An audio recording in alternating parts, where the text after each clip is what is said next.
Bien, buenas noches, estimados colegas. Vamos a iniciar esta presentación del día de hoy como la primera parte sobre la gestión de desempeños. Por favor, por el chat me comentan si se me escucha bien o no se escucha bien para poder continuar. A ver, de repente no me escuchan y tengo que...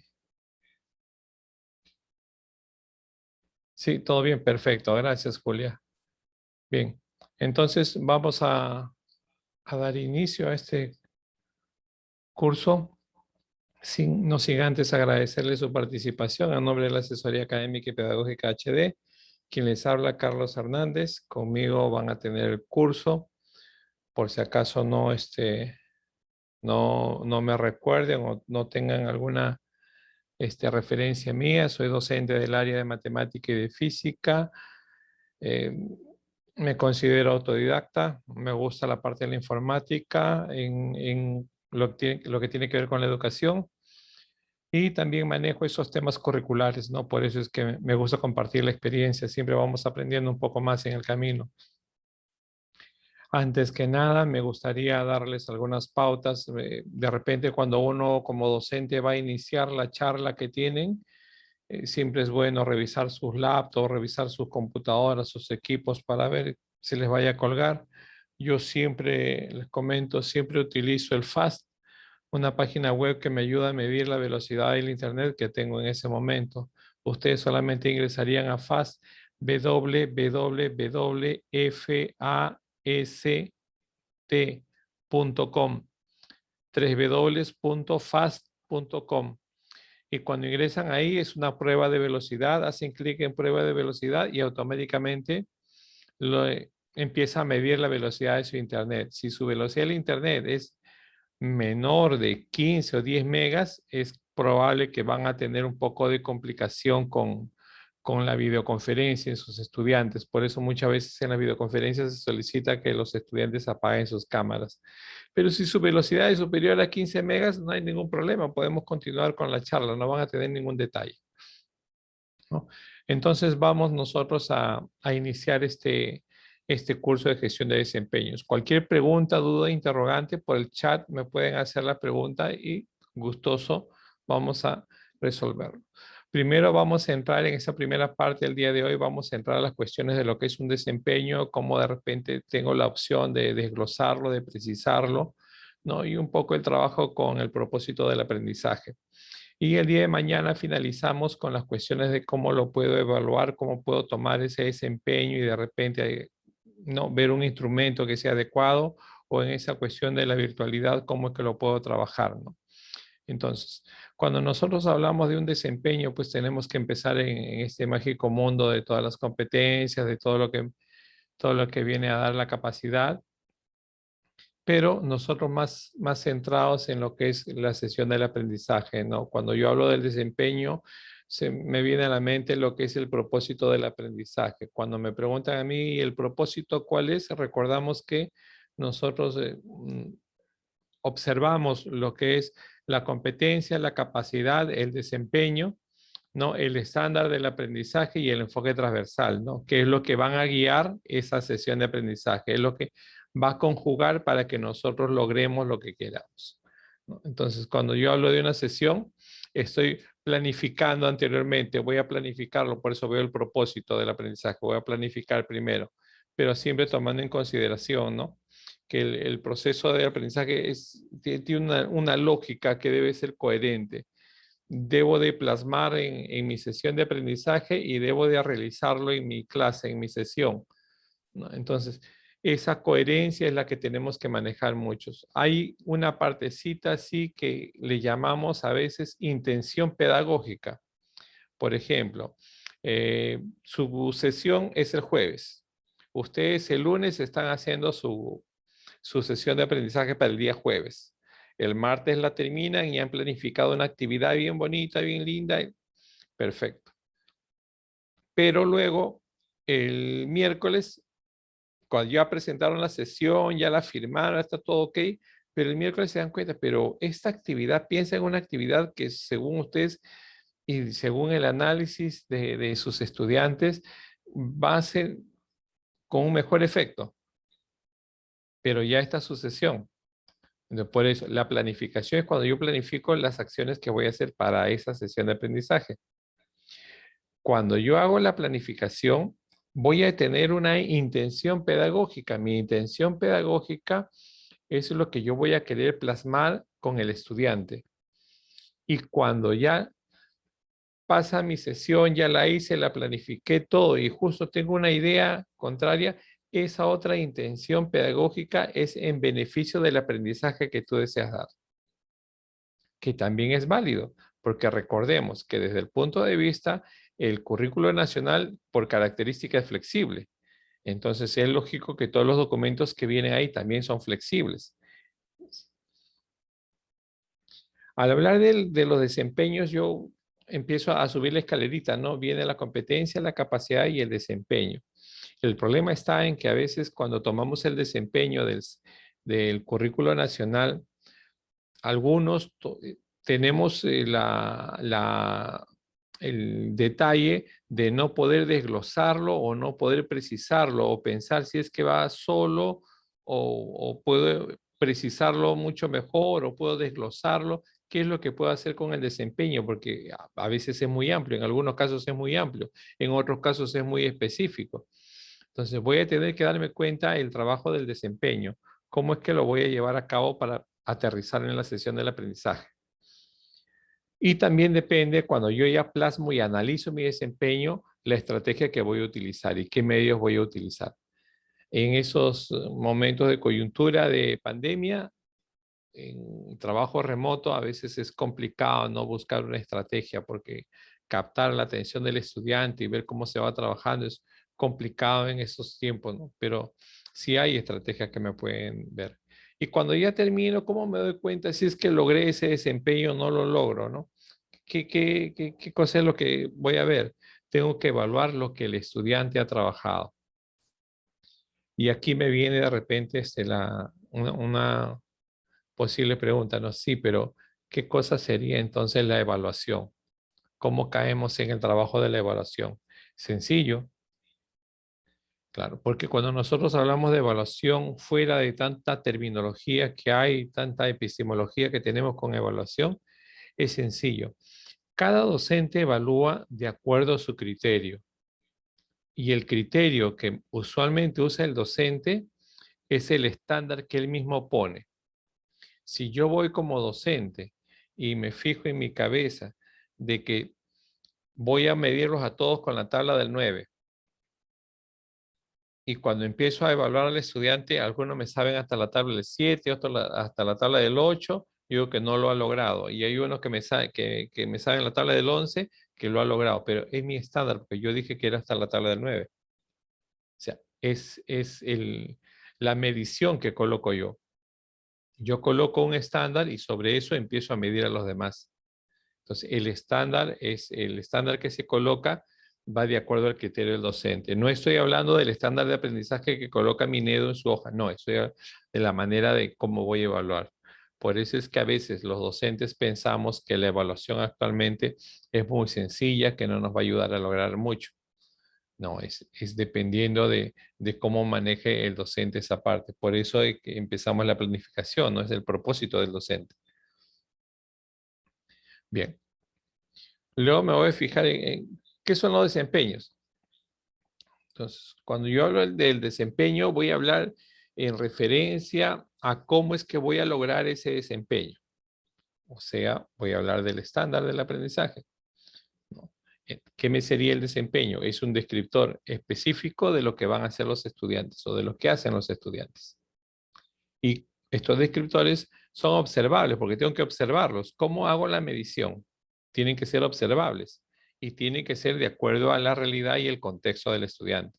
Por eso es que en algunos casos, hace algunos años, empezamos a hablar de la contextualización y luego me viene a trabajar lo que ahora llamamos el aprendizaje situado. Son actuaciones en las cuales los estudiantes demuestran en qué nivel están respecto a la competencia, ¿no? O sea, es la medición que se hace. Cuando yo quiero, por ejemplo, ustedes empiezan sus sesiones en abril y tienen su sesión de aprendizaje, pasa el primer bimestre, en el primer bimestre dicen, sí, mi estudiante ha logrado todos los desempeños los ha logrado. Le voy a poner a D.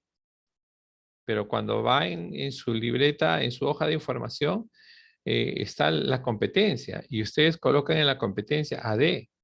La pregunta sería, ¿ese AD dice que ha logrado esa competencia?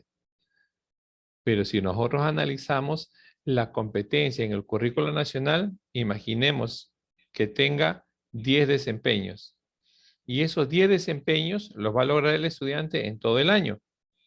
Entonces, en el primer bimestre que ha logrado 2 o 3 desempeños, ¿habrá logrado la competencia? No la ha logrado.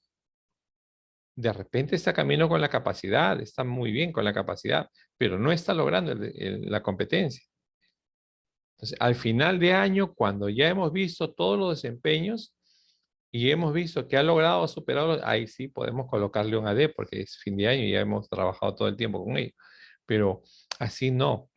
A veces cometemos ese pequeño error de observarlo nomás por la parte de que logró el desempeño bien y me voy a colocar y estoy hablando de una competencia, no estoy hablando del desempeño. O tener mucho cuidado en ese aspecto. Bien, y algunas indicaciones, ¿no? Por ejemplo, los desempeños son en todos los niveles, ¿no? Y les sirve por ejemplo, el currículo nacional plasman ya todos los desempeños desde inicial hasta quinto año de secundaria. Y cuando plasman esos desempeños, ya están ya específicos para todos, pero cada uno, de acuerdo a su contexto, a su realidad, es que los desglosa, los precisa y los trabaja. Ahí viene la diferencia. Los desempeños en algunas ocasiones son iguales. Por ejemplo, entrando al CN, si tienen ustedes el CN, se los voy a colgar en la plataforma, se darán cuenta de que tercero y cuarto grado tienen casi los mismos desempeños. Quinto y sexto, por ciclos, tienen los desempeños.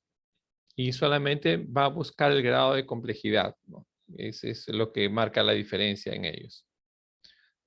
La competencia y el desempeño no pueden tratarse como independientes porque hay una dependencia ahí, ¿no? Si logra el desempeño, si logra todos los desempeños, pues a lograr la competencia, ¿no? Si no logra el desempeño, pues la competencia no la va a estar logrando, ¿no? No es lo mismo, no son los mismos conceptos, acepciones, pero sí son dependientes. Cuando yo voy a trabajar un desempeño, voy a tratar de buscar la manera y la estrategia para que el estudiante logre la competencia. Por eso no es que solamente sea copiar y pegar del currículo nacional a la planificación anual, a la unidad, a la sesión, el desempeño.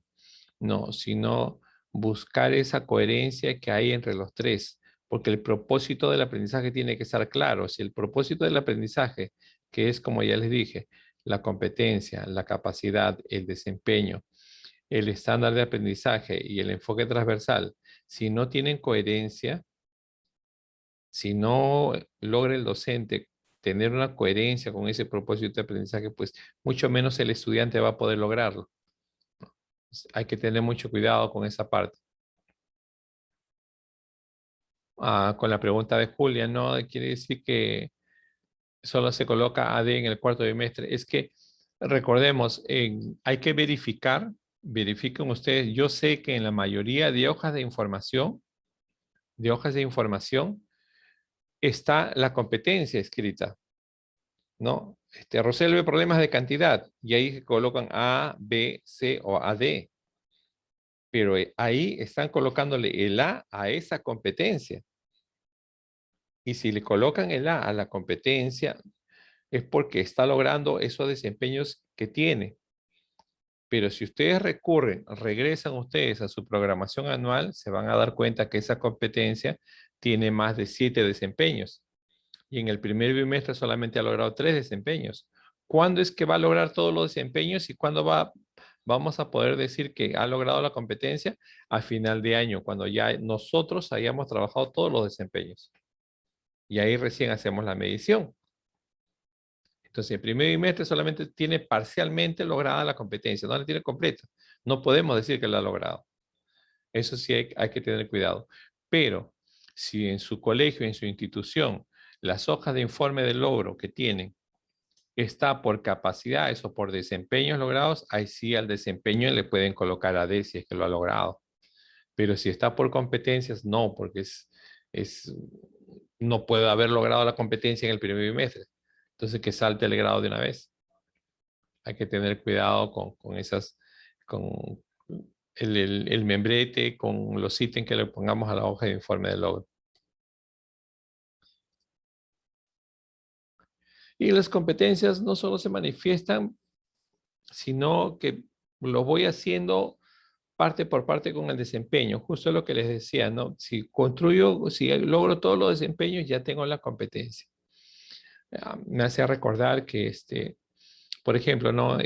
Hace una semana me consultaba una colega de inicial, me decía que hay un padre de familia que había ingresado casi fines de marzo a sus clases y el padre de familia había recibido la hoja de informe de logro y que le dijo a la profesora de que no estaba de acuerdo con la evaluación de su hijo, ¿no? Entonces ahí viene el detalle y el señor quería hacer una queja, todo. Pero si el señor no está de acuerdo con la evaluación del estudiante, porque él tenía B, supuestamente B en una competencia inicial de 4 años. Si este estudiante tiene B, pero la profesora, primero, le comunicó al padre de familia la forma de evaluación que van a tener. Segundo, la profesora cuando va a evaluar al estudiante o cuando va a hacer la medición, la 094 me dice de que el docente tiene la partitura de ver si es que coloca la conclusión descriptiva o no. Pero sí me dice que el docente tiene que hacer una descripción, un comentario del trabajo del estudiante para que él pueda superar la debilidad que haya encontrado el docente. Si ustedes tienen un trabajo de sus estudiantes y sus estudiantes, por ejemplo, lo que hablan del portafolio, ¿no? Y el estudiante presentó un trabajo. Ustedes le devuelven ese trabajo no solamente con el calificativo, cualitativo, cuantitativo, sino con un comentario donde el estudiante sepa en qué se confundió y sepa cómo lo puede mejorar. Ahí hablamos de evaluación. Pero en este caso, en inicial de 4 años, la profesora solamente le colocó la nota. Y el padre de familia no sabe en qué mejora a su hijo, cómo está, cómo lo ve, solamente ve un calificativo literal. No, por eso es que es indispensable que tengamos la misma secuencia con los padres de familia, ¿no? Si les vamos a explicar, y ojo, sería muy bueno si les explicamos a todos los padres de familia cada bimestre cómo se está evaluando y que devolvamos el trabajo de los estudiantes con los comentarios cómo es que puede mejorar para que ellos noten esa diferencia, lo que hacemos en el portafolio, ¿no? Claro que ese es tema de otra capacitación, pero un saltito, un paréntesis. Y lo que sí yo les recomiendo siempre que cuando se tiene una reunión de padre familia se hace un acta con los comentarios que hay con las decisiones, porque a veces los padres de familia nos dicen, no nos dijo esto, nunca nos dijo esto, y en el acta termina la reunión y todos firman el acta porque concluyeron en eso y ya no hay quejas de ninguna índole, ¿no? Por eso siempre hay que tener bien presentes los documentos y tener bien claro cómo es que vas a trabajar en el aula. Bien, seguimos.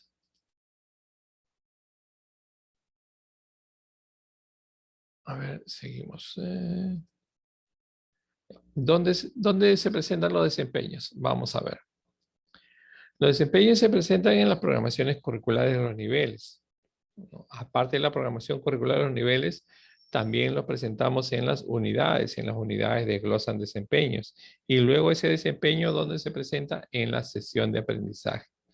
Algunas instituciones trabajan con un sílabo, donde también plasman los desempeños para que el padre de familia sepa lo que van a trabajar. Entonces, ¿y dónde más también los presentan? Les puede funcionar en algunos casos, les voy a mostrar al finalizar una matriz en Excel. En algunos casos puede funcionarles para hacer un pequeño desglose y llevarlos como criterios a una rúbrica. No me puede servir para trabajarlo como criterio en una rúbrica. Entonces, siempre tener en cuenta, tener en consideración dónde es que van a ver los desempeños. Por eso es que es importante que en la planificación, al iniciar, analices bien tu desempeño para que lo tengas claro bien en lo sucesivo, porque ya sabes que lo vas a trabajar en varios procesos. ¿Y cuáles son las características de los desempeños, no? Como ya hemos visto, ¿no? Son observables. Tengo yo que ver qué es lo que está logrando mi estudiante, ¿no? Y tiene que estar en situaciones contextualizadas. De nada sirve am, por ejemplo, en una zona rural donde todo es agrícola, me tengan que ver problemas que son de la orbe, de la ciudad, donde ellos no, ni siquiera se imaginan qué es lo que están trabajando, qué es lo que van a hacer, ¿no? Tiene que ser contextualizado y de acuerdo a su situación, a su realidad. No son de carácter exhaustivo, más bien son de situaciones sencillas donde ellos puedan responder a esa problemática. Y a partir de ahí empiezan a plasmar, empiezan a hacer su escalera cognitiva. Entonces, es importante verificar si es que logramos o no logramos este desempeño. En algunos casos, cuando nosotros trabajamos en el aula, cuando nosotros estamos en el aula, ¿no? Y trabajamos un tema, por ejemplo, abarcamos un campo temático cualquiera y al finalizar decimos, bueno, vamos a evaluar, ¿no? Y esa coyuntura nos dice, como no los tenemos en el aula y todos están tras la red, digo, bueno, vamos a aplicar un programa de evaluación común, ¿no? Entonces nos vamos donde el famoso Kahoot que saltaba a la fama, tenemos el Socrative, tenemos el Sich, tenemos el Quizzes, el Cooperati, hasta el mismo Mentimeter puede ser, en cualquiera de ellos, y lanzamos el cuestionario al Google Form. Lanzamos nuestro cuestionario y automáticamente nos vienen las respuestas, ¿verdad? Pero al venirnos las respuestas nos vamos a dar cuenta de que necesitamos algo más. ¿Por qué? Porque esa palabrita maravillosa que dice retroalimentación significa que de una vez que yo hago la medición, voy a ver cuál es la debilidad del estudiante en grupo y de manera individual. Entonces, cuando vas a evaluar tú el desempeño, te vas a dar cuenta que tienes que verificar la data que te da el programa de esa evaluación. Por decir, y es más rápido, porque nosotros tomamos una práctica en el aula. Gracias, muchachos, nos llevamos y nos vamos a demorar unas 2 o 3 horas si es que no decimos que en 2 o 3 días tenemos los resultados. Y en 2 o 3 días colocamos el calificativo y se acabó. Continúo con el tema siguiente. Pero en el programa te da la facilidad de que uno, te da la valoración al momento. Dos, te hace el análisis de la Big Data en el instante, porque te dice cuál fue la pregunta que menos contestaron, cuál fue la pregunta que más se confundieron, cuál fue la pregunta que mejor contestaron, cuántos estudiantes tuvieron. En el momento tú lo ves en un cuadrito. Y ese análisis es importante porque sobre eso tú plasmas tu retroalimentación. Ese tema es el que te hace plasmar una retroalimentación. Analiza la Big Data. Y eso es lo más importante. ¿Cómo veo yo la articulación entre la competencia, la capacidad y el desempeño? Sencillo. La competencia tiene 2, 3, 4 capacidades. Cada capacidad puede tener 2, 3, 4 desempeños. Fíjense la cadena que va ahí. Y cuando voy viendo los desempeños, voy pensando en las situaciones significativas que voy a desarrollar. Así voy a empezar a articularlo, ¿no? Competencia, capacidad, desempeño. ¿Y qué cosa es la competencia, la capacidad y el desempeño? ¿Será el propósito del aprendizaje? Claro que es el propósito del aprendizaje si le anexo los estándares de aprendizaje y le anexo los enfoques transversales.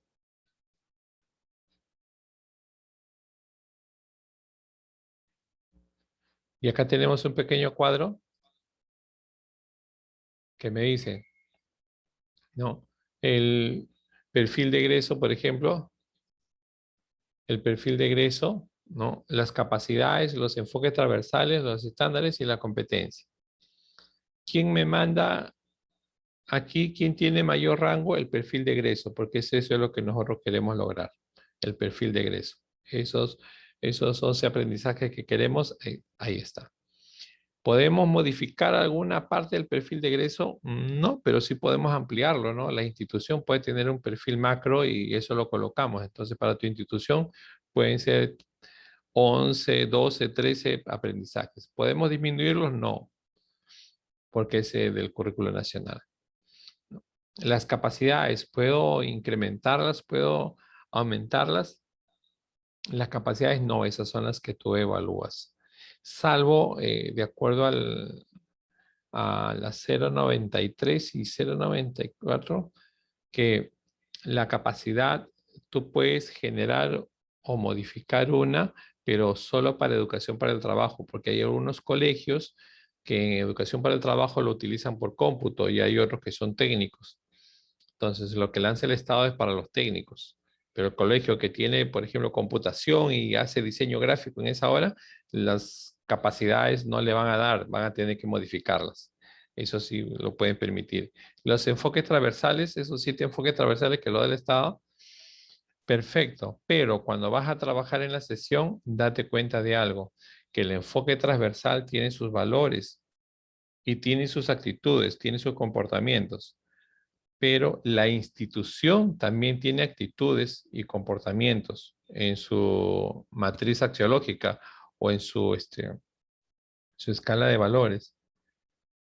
Entonces, lo que tienes que hacer para no trabajar mucho, si tú agarras y dices, bueno, cojo uno del enfoque y cojo uno del colegio y lo plasmo en mi sesión del aprendizaje, bueno, trabajarías el doble.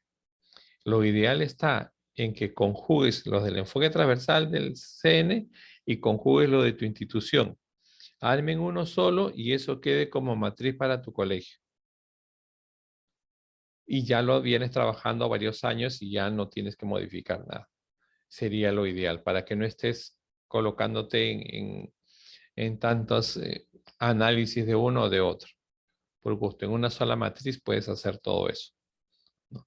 Y los estándares sí son inamovibles. Verificar nada más que se cumplan y de repente algunos criterios del estándar de aprendizaje te pueden servir en una rúbrica, dependiendo de cómo lo vas a tomar en consideración, ¿no? Sigamos. La complejidad del desempeño, ¿no? Como habíamos quedado, habíamos conversado, el desempeño va variando de acuerdo al grado, tiene un grado de complejidad ahí, ¿no? Por ejemplo, el desempeño en primer grado, en segundo grado de primaria y en tercer grado de primaria, ¿no? La primera parte es casi la misma, solamente estamos hablando de una variación en lo que es un poco el campo temático y en la estrategia, ¿no? Por ejemplo, el primer grado dice, delibera sobre asuntos de interés común enfatizando en los que se generan durante la convivencia diaria en el aula. No, hasta ahí está bien. Dice, para proponer y participar en actividades colectivas, orientadas al bienestar de todos a partir de la identificación de las necesidades. Y en segundo grado dice lo mismo, dice, orientadas al reconocimiento y respeto de sus derechos como niños. Noten ustedes que la primera parte del desempeño es lo mismo. Y en tercer grado, orientadas al bien común a partir de situaciones cotidianas. O sea, ahí los desempeños son parecidos en la primera parte. Y en la parte final, ya ahí viene la variación, ahí viene su complejidad de acuerdo al grado. Entonces, ustedes pueden decir, ¿no? Cuando van a planificar la sesión, pueden decir, entonces pueden tener la misma estrategia, ¿no? Pueden tener la misma estrategia. Y automáticamente ustedes dirían que sí, pueden tener la misma estrategia, pero si la complejidad es distinta, si la complejidad es diferente, ¿qué significa eso? Que voy a tomar en consideración para el grado en que va, porque el grado es diferente en cada uno. Voy a tener eso en consideración, el grado en que va. No, hay que tener mucho cuidado en esa parte. Pueden plasmar ustedes la misma estrategia en el mismo curso en primero y segundo grado. Sí, pero ¿cómo te das cuenta que el de segundo grado tiene un proceso cognitivo mayor que el de primer grado? Ahí viene la diferencia que tienes que hacer en la estrategia. Y ahora ya entramos de lleno a lo que son los desempeños, ¿no? Tenemos que darnos cuenta de lleno lo que son las estrategias. Voy a verificar acá y voy a decir, en la estructura yo voy a reconocer aquí la acción, un desempeño tiene acción, un desempeño tiene eje temático y un desempeño tiene condición. Tienen los tres, la acción, el eje temático y la condición. Todo desempeño tiene esta forma. Voy a reconocerlos un poco. La acción, ¿no? Lo que debe de hacer el estudiante. En cada desempeño puede haber más de una acción. El eje temático, bueno, lo que siempre están articulados en los desempeños, ¿no? Los ejes temáticos, o el campo temático, como suelen llamar algunos. En otros casos, los desempeños no están precisados. Y yo voy a tener que precisarlos. Por eso hablaba hace un momento de precisar los desempeños. Y la condición, ¿no? Los desempeños se especifican la condición o cómo deben actuar los estudiantes. En caso de no ser así, el verbo, las acciones del desempeño nos dan luces de las tareas que deben realizar. A veces la condición no se encuentra en el desempeño y voy a tener yo que analizarlo para colocarle una condición. Eso lo vamos a ver. Pero aquí que quede claro la estructura del desempeño, ¿no? La acción, el eje temático y la condición. Ese es importante. Tres partes del desempeño: acción, eje temático y condición. Listo, sencillo. Acción, vamos a ver. En el desempeño, utilice el conteo en situaciones cotidianas en las que se requiere juntar, agregar o contar hasta 5 objetos. Utiliza el conteo en situaciones cotidianas en las que se requiere juntar, agregar o contar hasta 5 objetos. Veamos. Vamos a ver la estructura. ¿Cuál sería aquí la acción? Vamos a ver. La acción. El verbo utiliza, ahí está, utiliza. ¿Cuál sería el eje temático? ¿Qué es el eje temático? Lo que va a trabajar. El conteo en la que requiere juntar, agregar o contar hasta 5 objetos. ¿Y cuál sería la situación? Perdón, la condición en situaciones cotidianas. Ahí está la condición, ahí está el desempeño. Esas son sus tres partes. Y si yo digo como desempeño, realiza seriaciones por tamaño, longitud y grosor hasta con 5 objetos. Imaginemos que solamente estamos leyendo la parte en negro. Entonces yo voy a la estructura y voy a ver. La acción. La acción sería el verbo, realiza. Ya está. El eje temático. ¿Cuál sería el eje temático? El eje temático serían las seriaciones por tamaño, longitud, grosor hasta con 5 objetos. Pero no hay condición. La condición la pongo yo cuando analizo este desempeño y me voy a la intención pedagógica. En esa intención pedagógica digo, por ejemplo, durante su juego, Oscar ordena sus bloques de madera formando 5 torres de diferentes tamaños. Las ordena desde la más pequeña hasta la más grande. Eso va de acuerdo al desempeño. Entonces, si yo plasmo eso en mi sesión, ¿cuál sería la condición en este desempeño? El material concreto, las situaciones cotidianas. ¿Se dan cuenta? Entonces, voy a tener yo que considerar esas partes para yo poder trabajarlo, para poder conocer bien mi desempeño y poder analizarlo tranquilamente. Una más. Vamos a ver. Dice, si yo veo que mi desempeño lo estoy analizando, lo estoy viendo, lo estoy revisando, y a la hora de revisarlo me doy cuenta que al ver su estructura como que no me cuadra algo para poder llevarlo a la sesión de aprendizaje o no lo puedo analizar bien. Entonces, tengo 3 opciones al momento de operativizar este desempeño. 3 opciones. La primera opción va a ser cuando el desempeño está tal cual entendible y va de frente a mi sesión. Ya está listo, es corto, es preciso, lo entendí muy claro, perfecto, va de frente a mi desempeño, ya está, no tiene nada que arreglar. La segunda opción es cuando el desempeño es muy largo, es muy grande. Y como es inmenso el desempeño, yo veo que no lo voy a lograr en mi sesión de aprendizaje. Eso significa que tengo que desglosarlo. A veces un desempeño yo lo puedo desglosar en 3 desempeños desglosados o desempeños específicos, como lo llaman en la institución. Entonces, el desglosar me va a permitir trabajar más fácil ese desempeño. Perdón. Y luego tengo el precisar los desempeños. Es cuando leo el desempeño, lo leo una, lo leo dos y no me van a entender los estudiantes. Algo le falta a este desempeño. Tengo que precisar este desempeño para que el estudiante pueda entenderlo en la primera parte. A la hora que yo ingreso al aula y digo cuál es el propósito de hoy día, tiene que entenderme el estudiante, tengo que precisar el desempeño. Entonces, son 3 opciones al momento de operativizar el desempeño. 1, cuando no hay modificación, el desempeño está ok.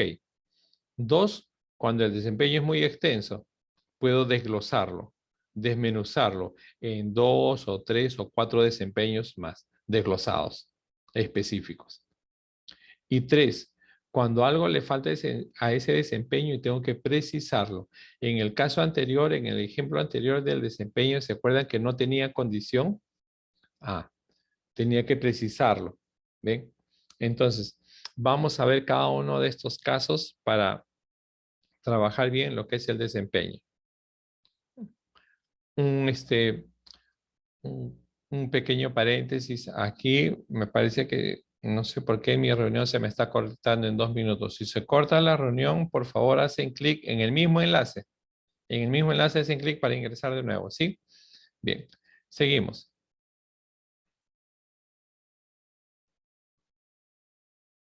Aquí tenemos ahora el primer ejemplo, cuando no se hacen modificaciones. Cuando no se hacen modificaciones. En algunos casos puedo incorporar tal como está el desempeño. Por ejemplo, utilice el conteo espontáneo en situaciones cotidianas siguiendo un orden no convencional respecto a la serie numérica. Ya está. Entonces acá digo, ¿cuál sería la acción? Utiliza. ¿Y cuál sería el campo temático? ¿Cuál sería? El orden no convencional respecto a la serie numérica. ¿Y cuál sería la condición? El conteo espontáneo en situaciones cotidianas. Ya está, preciso, es corto y está listo, suficiente. Ya está, no tiene modificaciones. Está clarísimo ahí, se puede trabajar. Ahora, imaginemos nosotros que cuando yo estoy leyendo el desempeño, lo veo preciso, pero es un poquito largo. No quiero, ya está preciso, está bonito, pero está un poquito largo, ¿no? Pero no quiero desglosarlo. Entonces, ahí hacemos un breve pensamiento. No es cuestión de que al docente le parezca corto o largo, sino tengo que pensar en función del estudiante. ¿Por qué? Porque ustedes le van a dar el propósito al estudiante. Si les dan un propósito un poquito extenso, agobiante, el estudiante antes de empezar la sesión ya va a estar agobiado y cansado, porque tanto vamos a hacer. Entonces, por eso siempre se desglosa para que el estudiante lo entienda mucho mejor y tengas tú el tiempo suficiente de poder trabajar. Esa es la idea, para poder trabajarlo. ¿Sí? Bien, vamos a